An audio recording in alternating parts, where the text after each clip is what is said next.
My name is MANUEL BADWAR. I'm contesting from the Indian National Congress from the 16th East Shillong constituency. I'm your humble Mr. B.M. LANONG. Now I seek election from 22 Nongkrem constituency. My name is RANSOM, SUTNGA. I'm contesting this coming election from 17 North Shillong. My name is MAYBORN LYNGDOH. I am a resident of Nomansong, Dongkadia. I am contesting the elections of 2023 from the 14th Pintorum Kra constituency from the Voice of the People Party.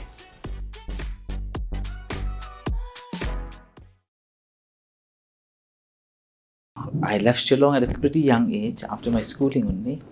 Did my graduation from Delhi, did my MBA from Calcutta, worked in various companies across the country and across the world. But the point is, I came back because of certain reasons.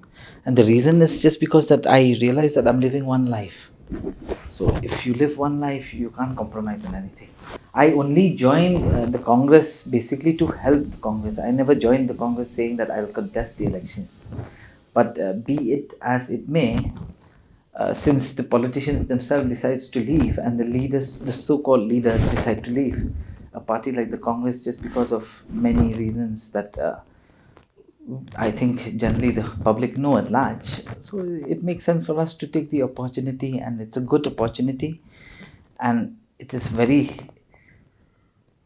nice also to see that a lot more younger generation is coming, and for the Congress to have an average age which is quite young in terms of the candidates, I feel it's rejuvenating. It's something which is trying to bring the Congress back because the public at large are all with us. It's the right time to contest. Perhaps there's plenty of time ahead, and maybe one more round will be good for me. See, I'm just 73 now. Biden is 81. Chief Minister of Mizoram is 81. Bangladesh Prime Minister 85. I'm just so even in the next election I will not be 80, somewhere 78, 79. Just the right time. Most of our leaders they retired at the age of 85, 86, 87. B.B. LYNGDOH, Captain Sangma, Pierre Kandia and all that. Before I joined politics when I was working as executive engineer in PWD, and before that also, the day I was working in the government after my studies, I was involved with the different Dorbashnong. Initially, in 1994, I was involved with Nomansong Dorbashnong as the Rangbadong, and also when I shifted to Maukhar, I was also involved, as assistant Rangbashnong in Maukhar and as president of Maukhar Sports Club, and involving in this different organization. I feel like it is benefit for me, or it is better for me to come and join politics so that I contribute more for the welfare of the society. First and foremost is since last year when we were agitating, after the agitation we sat and we thought to ourselves that we cannot keep on agitating forever. There's a lot of problem in the education department, as you know, this year after the show that we had in Doordarshan, the Street Talk, because I moderate that show. So I got the opportunity to choose from two political parties, that is UDP and VPP. And when I came back home, so I seek for God's wisdom, and it seems as if that God answered my prayer, and it was right then and there that I decided to contest in the elections, because if we want to see the change, we have to be the catalyst of change, and the catalyst of change cannot sit at home and cannot just comment from outside of the secretariat. And if we want to change the society, if we really want to change everything, we have to get inside the secretariat and we have to change it from the inside. My vision for the state is that at least it should be as self-reliant as possible.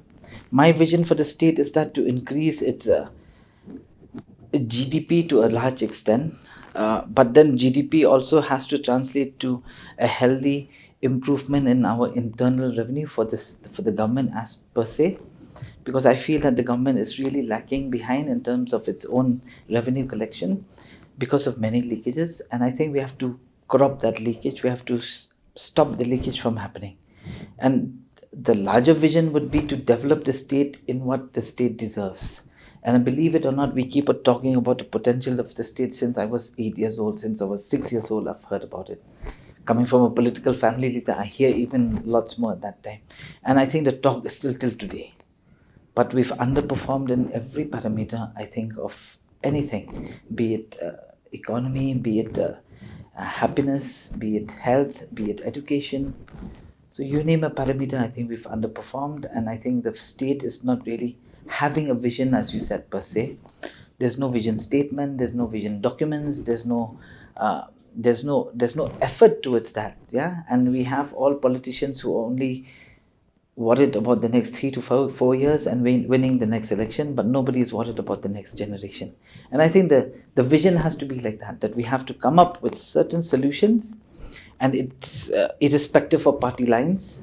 And I think newer politicians and newer leaders like us who are coming into the fore will have to somehow or the other tread that same road, and some way or the other, sooner or later, we have to reach there. Yeah, and that's the vision. The vision is to ensure that the state is self-reliant, the state is innovative, the state is able to at least generate a lot of employment, the state has self-sufficient the manpower, the state reaches a sense of well-being that is not existing as of right now. 100% development is necessary. We are crawling like ants in Shillong city. People, pedestrians, they travel together, they walk together, crisscross together, with all the increasing number of vehicles and all that. We don't have even a single flyover in Shillong. Whereas in Guwahati, you'll find, a number of flyovers which have, come up recently everywhere in Guwahati city. You'll miss your direction also. I have missed myself. Employment part. We talk of employment, but I will not talk about government service only. I will not talk about government service only. There are many, callings, diversions, scope and all that. So government should look into all that also. Because to accommodate only in government departments, it is highly impossible. So therefore, these are a few things that I could see, that if government is active enough, knowledgeable enough, has brain enough, I think we'll be able to solve to a great extent to accommodate our increasing number of job seekers in the state. Personally, I also have a vision, especially for, the 17 North Shillong and for the state as a whole. Now, as you know, my constituency is a mixed population, and I want to serve this constituency and also to bring unity amongst the different community here in my constituency. And the vision number one which I have for my constituency is Shanti, that means peace. I want to see that peace prevail in my constituency and also in the state as a whole. First and foremost, my vision for the state is for the students. So we have for myself, I have divided my objectives into 4 parts. The first is for the students, the second is for the manual laborers, the third is for the youths, and the fourth is for the private teachers. So the students in our constituency, if we just take a look at our constituency, there are a lot of students who come from poor family, and most of them are out of school. They do not have the opportunity to go to school, even though they really want to be in school. So why is this happening? Is because the Right to Education Act, which is being implemented by the government of India since 2009, is not being implemented in our state. So I want to bring the right to education to the students in our constituency first, and we will try to look out in the entire state as well. Then when we are talking about the manual laborers and all, we want to uplift their standards of living by bringing the different skill training program. So when it comes to the youth, we can also see that the youths are rudderless, they are jobless, they do not know where to go, they have completed different kinds of qualifications, they have a master's degree, even a PhD, but then even after that they are sitting at home and they are jobless. Why is this happening? Is because the government that we have right now is spending too much of money on festivals and other things. Just like, for example, last year 14 crores is wasted on festivals. I say wasted on festivals because we are not gaining anything from it. So the action plan is more or less like what we said as, since we've discussed the vision, so it's a mission statement, basically what we really want to do in the next few years, right? Unemployment being the biggest thing that is plaguing our society right now. And I think unemployment is something which we need to address. And given the fact that wherever you go, you see unemployment is quite high. And when whoever you interact with, especially the kids at large, so we need to create new avenues for employment, not just necessarily government jobs. We need to think out of the box, and there are many avenues, believe it or not. You know, we as a state have not even participated in the digital market so far. Okay, we are a consuming state. We consume a lot of digital marketing products, basically through all these avenues like Amazon and so on and so forth. But then, have you seen that we have not really participated as sellers? But then the point is, we have to lift the lowest section of a society a little bit up, which till now has not happened. The bottom of the pyramid, the so-called, they have to be lifted up. And I believe that that is the biggest thing that we need to do. Apart from unemployment, we also have to talk about women. Please understand that in our state, 42% of families are run by women alone. So they're single mothers or the other. And club that with the fact that poverty line is also very high, these women are left with nothing. They are having difficulty to even meet their daily needs, because to run a family is not a joke.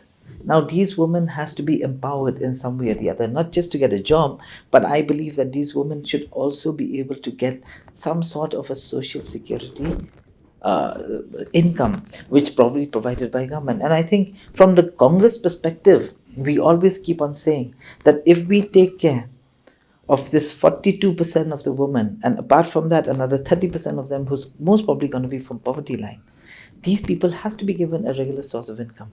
And the commitment of the party is definitely a 3,000 rupees per month.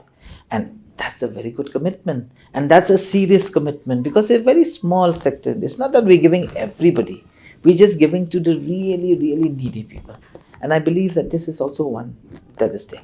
And of course, as a mission, and I've told you that I think we need to address the corruption part. If we don't address the corruption part, then none of these things can fall together, right? So the corruption part is a serious issue in the state. I think we've had one of the most corrupted government ever. The kind of revenue leakages from this government is immense, and it's hurting society at large, and it's a drastic hurt. Planning is very important. Most of all, planning is very important.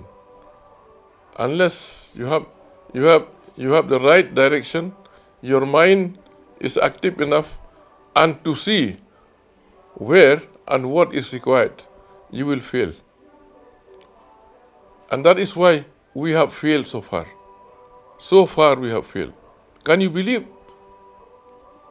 that the cement plant, MCCL, which was started in 1955 by Assam government, And the cement is of a very high quality, high grade MCCL. You know, and the industry itself stands in and around the limestone area. Coal is everywhere in Sora, especially limestone. The two ingredients which are, of utmost necessity for production of cement. This has been closed down in 2020. Whereas individuals have started cement factories. What is this? Corruption is too much. Unless we can check corruption, we are not going to win, the race. My first, target is to help, especially unemployed youths, to take them forward, not only depend on the government jobs, okay, but also maybe to create avenues for the young people who is living here in 17 North Shillong. Now, see, to bring, jobs in the constituency, we also need to have different policies, state government policies, like maybe youth policy, sports policy, education policy, different policy. For example, the policy which we have, like education policy, maybe we need to review. For health, also we need to review. For home, we need to review. So now my first target is to, to have good policy in the state. Now land bank, till today, in our state we don't have. And this is very important policy. We should have this land bank policy so that, young people who are talented, who are desire to, to do for farming, we should have this so that, we can lease land to them and they can start, doing their own business, like for farming, etc. My action plan, just like I've stated, first, it will always be based on the students, then on the manual laborers, then on the youths, and last on the private teachers. But if we also take a look at the other parts of the sector, let's say for example tourism. If we take a look at tourism and if we take a look at the people who are actually working every single day, just like for example the taxi drivers. So people are against ILP. They say that the moment ILP comes, there will be no tourism in our state. But is it really true? Right now, even when we do not have ILP, are we really generating something? The only money that the people in the state are getting from tourism is from parking tickets. That is 50 rupees and 100 rupees. We are not getting anything. Our taxi drivers are not getting anything. So what can we do is, we want to have a kind of a plan where all these tourist taxis that are coming from outside of the state, they will have a particular point. They will have a particular station, and from there we will have another set of taxis, the local taxis, that will be taking these tourists on tours. So by doing that, it means we are also dividing the crowd of taxi drivers, because right now you can see that why is there so much of traffic in Shillong? So much of traffic in Shillong is because all these cars, different kinds, the private and the public cars, they are going towards the market, towards Police Bazaar, towards Yaudo and so on, because the market is there. But if we divide the market, if we divide the taxi drivers, where we have from the station, they will be taking these tourists on tours and so on and so forth, it means that we are dividing the load.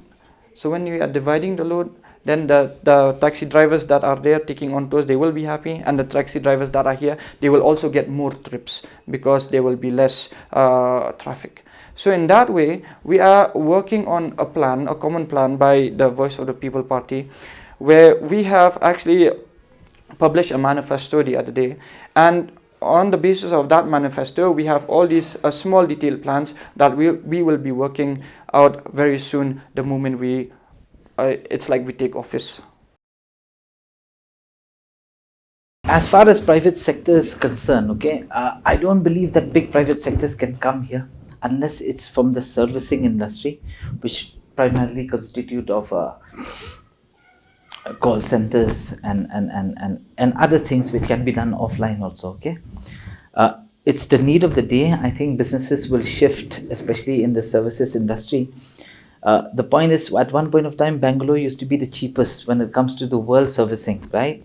But right now, I think Bangalore is becoming very expensive. So obviously, these kind of services like call centers and so on and so forth will move on to B grade towns, and then slowly will move on to C grade towns. So because the cost of should I say real estate is cheaper, the cost of manpower is cheaper, they will come here eventually, but they will only come here when we have a good bandwidth. There's no use having a fancy office. Having a fancy office will not help us anything, but we need a really good bandwidth. The internet services in this kind of a part of the world is very bad. Availability is still at 80% at the most, if I'm not mistaken, 85%. So if you don't have 100% availability, no services can run well. Yeah. So when we talk about services, then only these companies will come and work here. But when you say that private companies can come and set up here in a big way, not many can, unless it's using the resources that we have, be it limestone or coal or something like that. But then when we say about public or private participation can go beyond these companies. It can also be cooperative societies. It can all be self-help groups. These are micro level stuff that actually works. Yeah, and they will cater to the real need of us. But then there's one biggest thing that everybody keeps on harping upon, and I can't help it, but I'll have to harp upon, is the tourism sector. See, since 1987, my father at one point of time was the tourism minister. And I still remember that, you know, the tourism's contribution to our GDP used to hover at around 3% then. And it's still hovering at around 4% now. It's not even 4%, it's less than 4%. Yeah? So that means tourism has not phenomenally grown anywhere. No matter who talks about it, the GDP is growing, the tourism is growing, but it's growing at the same rate. It's not overgrowing the other.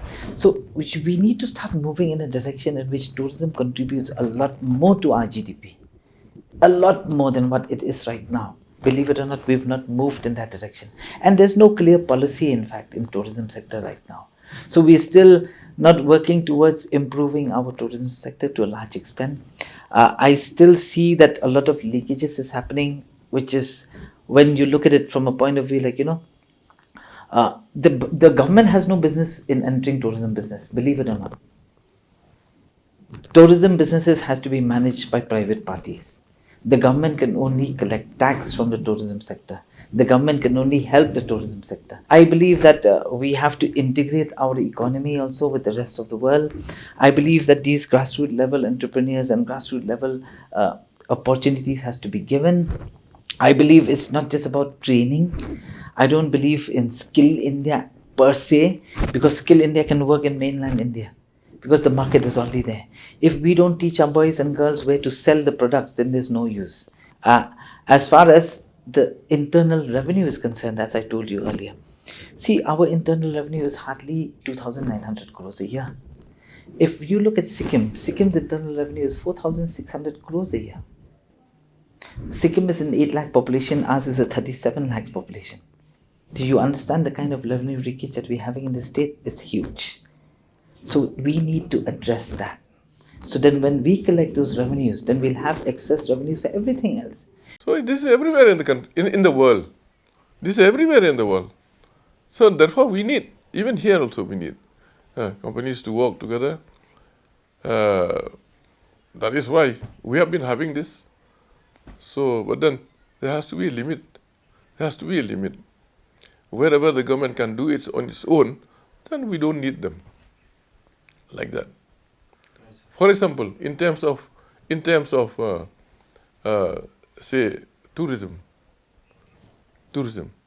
There are so many, tourism groups, organizations and departments and all that, which, go in line with the government policies and all that. So together, they will take care of their own duties. Government will take care of the duties, but the target is the same. Direction is the same. We never, everywhere in the world, government cannot function alone without the assistance of the, organizations, companies together. But of course, within the parameters of the, government policies and all that. For private investors to come and invest, in the Meghalaya, it is not very difficult for them to come. But we should also, create way and means for them to come.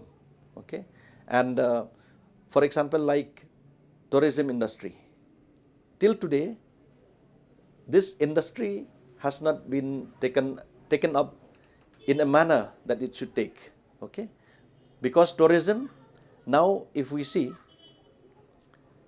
in our state, we can call tourism as a destructive tourism, because sometimes like tourists, they will come and stay in Guwahati. Early in the morning, they will come to Shillong and then Cherrapunji, Sora. They will go, and then they'll go back to Guwahati. Now, for us, we need to take tourism as an industry, okay, where tourists, they can stay here for at least 5 to 6 days here, okay. And another thing also, we should have a policy, especially with regards to transport, okay, transport.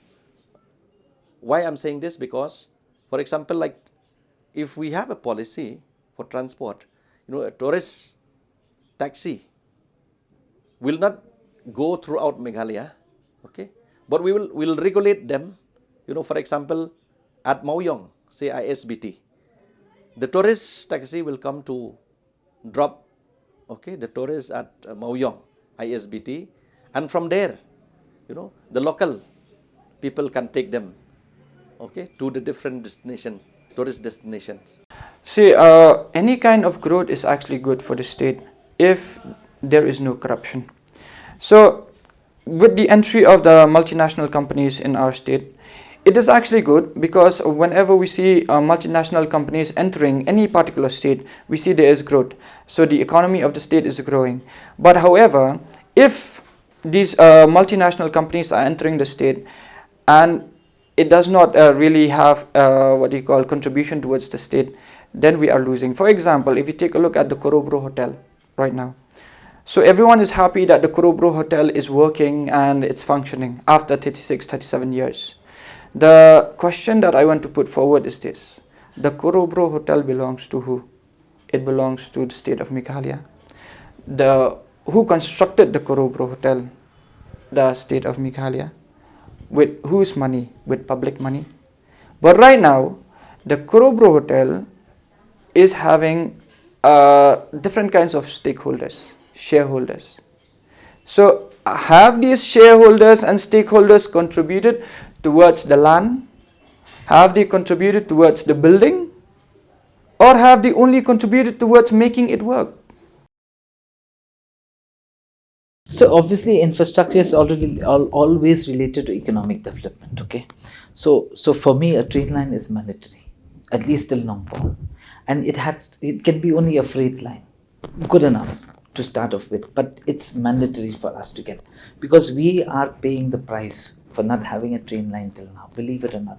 The cost of commodities, the non-ability of us to participate in the entire economic development of the country, that is very mandatory. Roads and connectivity is also mandatory. Now when you say about roads and connectivities, the quality of the roads is also as important. Just having a road does not make sense to me, okay, because the quality of the road do hurt the entire economic activity. And now, just the PWD itself, to manage its existing infrastructure that is there in the state right now, probably it's in need of nothing less than 900 to 1,000 crores every year to manage. Just when I say manage, means to maintain. Do we have that kind of money? I don't think so. The state is even able to fund that money for the PWD, for which the PWD is crippled right now. That is one aspect of it, right? And then of course there are other schemes that need to be brought, yeah. So many things are there that we need to put in place, and of course there are these doling out of incentives to many of these private parties who have these industrial units in certain parts. These need to be stopped. The intention of the government and the execution of the intention is not there. So it's just for name's sake. You can't just put a tick mark on everything you do. I think the quality of work also shows, and it has been showing in many parts, yeah, in many things. Yeah, you're talking about ISBT, you're talking about the dome, you're talking about the roadsides everywhere. It's affecting our daily lives, and believe it or not, it's costing the government. The project that we are talking about, even from here to Dauki, the 4-laning of the road, now it's been shut. Do we understand why? Believe it or not, one say can tell you that's because of corruption. Yeah. The Shillong city has become congested. So it's good that we spread over, to New Shillong and other places and all that. But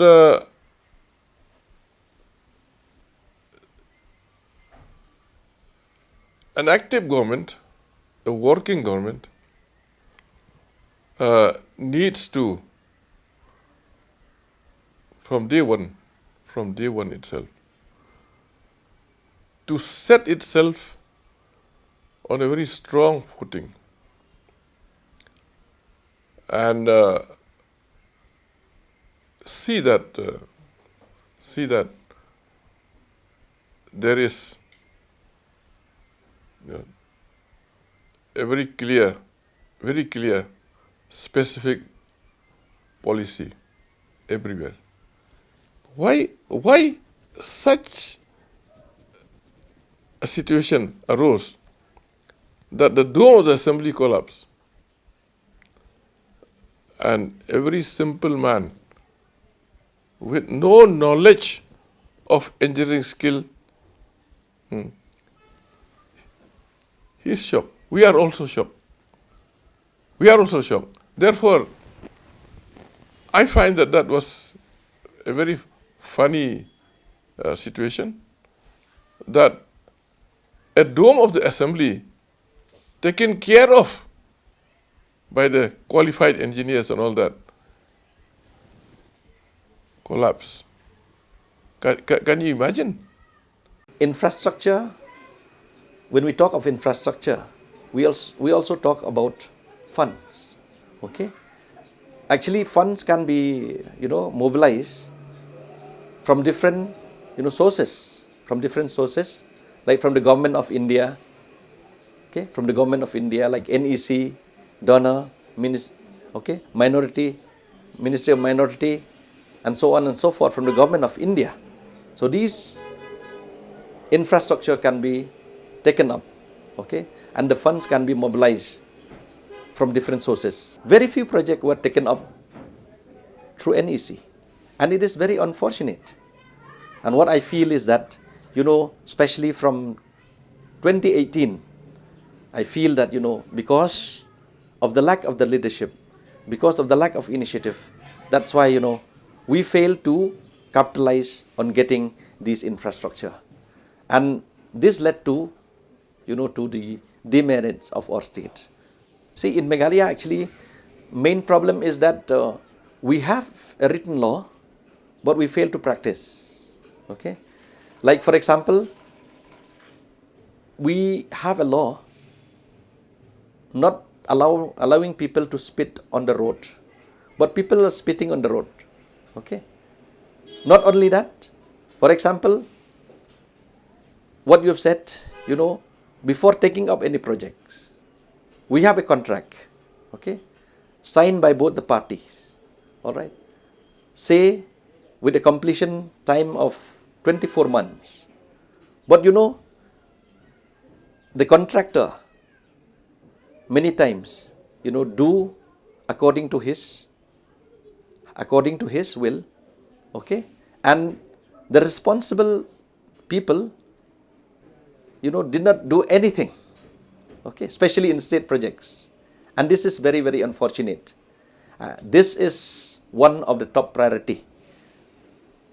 If we return into power, this will be the top priority.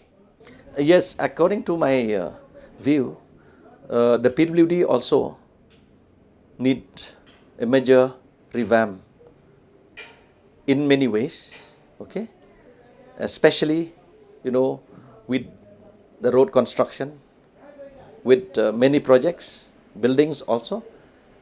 And this is very, very important, as I've said, and not only PWD, but even in many, departments in the state. See, if you talk about infrastructure, a lot of money is being corrupted from infrastructural works, from these contracts, and so on and so forth. A very good example I'll give you is the road in Upper Shillong. So the road in Upper Shillong right now, the money that came in first, it's 6,600 crores for the construction of roads. And if you go in detail, the trees that were being cut there, actually those trees are being meant to be transplanted, to be shifted, not to be cut. But why did they cut those trees? So that they can take more money. That is one. Another is why that road is now left barren. So whenever you are constructing a road, the money that is really coming in, it comes in from plowing, from tilling, and from filling. It does not come from putting a tar on the road. Putting a tar on the road, that is where the least amount of money is going to the pockets of these particular people. But the main money, it comes from when they are constructing, planning to construct, and so on and so forth. That is the same reason why we are seeing so many infrastructural works all around the state of Meghalaya. See, we're a state which has in excess of 8,900 schools, 8,800 ballpark figure. We have a population of 37 lakhs now. If you look at the population growth, it has never crossed 40,000, 45,000 a year, right? So which means the school seeking population as such is only 35,000 to 45,000. Let's put it at 50. So if you look at the ratio of schools as to students, you have only 3 to 4 students per school. So believe it or not, we have too many schools. Okay? Now, there's so many phantom schools also that exist. Let's face fact. And there's so many schools that exist just for certain benefits that they're getting from the government. There's so many teachers who has also been abusing the system by namesake. And I think whether you like it or you don't, I think we need to relook at this entire infrastructure we've created. This infrastructure was created in a very hodgepodge way. It was not systematic at all. It has been a perennial problem that existed since I don't know when, but a long time back. So many MLAs and many ministers and many candidates, whenever they go for these campaigns before the elections, they'll always say that if I win and I come into power, I'll build a school in your village. Not knowing that that village has only 15 or 20 houses. So these schools were created out of political pressure. And I think they exist till today also. And that's the biggest problem we have. Somebody needs to build the can. Somebody needs to ensure that this is taken care of. So now these schools, according to me, I don't know, I'm an outsider, okay? I don't have any information from inside. But most of these schools, believe it or not, are in nice properties. Any department can convert some of these schools into a resort. Most of the teachers have been employed there not because they want to teach, but there's no other option for a job. Now, if you convert these into nice resorts, then it'll help the tourism department, but not necessarily like that. It can even become, a revenue from other sources for the education department as such per se, because it'll still be their property. And that money that they collect from these schools, and if you create one other school which is on a hub basis, so it's a spoke and a hub kind of a system, right? So all the schools which are being closed down, then you open another bigger school and let it be a boarding school also. Government runs on the definite policy, a definite roadmap, and I'm sorry that such definite policies are being trampled over. For example, just look at the education scam, the recent education scam of the LP school teachers in the state. You remember what happened? you remember what happened. That the pass out students, the list of pass out students have been tampered by the government. When I say government, the minister who is in power. It was tampered with, applied white fluid, and instead of those who have genuinely performed, remove their names and appoint by others who have not qualified, who are the close people of those who were in power of the minister. So that is one example that I have mentioned just now. The case of that white fluid scam that happened in the case of the school teachers. For example, that is just one example. So therefore, despite the clear-cut policy of the government, such a situation also had taken place, and that case is still in the court of law. So therefore, you have the law which is created by the government itself. The government itself created the law, the clear-cut policies and all that. So why don't you walk along the lines? Within your own created laws, within your own created policies and all that, so you confine yourself within that, it's enough. It's enough. So it's very unfortunate that in most cases, government itself, violates its own policies adopted by the government, created by the government, and they themselves violate.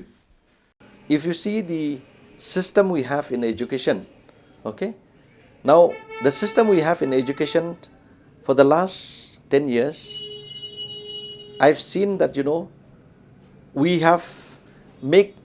we are making things very, very complicated. Okay, we have different levels of category of schools.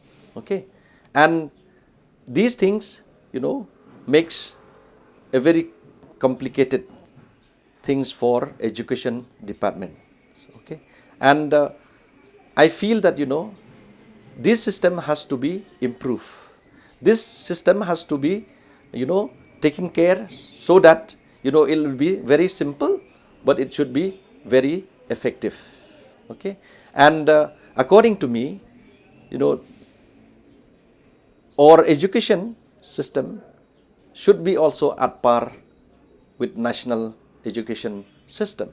For example, like at national we have ICSE and we also have CBSE, and that's why because now we have our own board, we cannot, our students suffer a lot.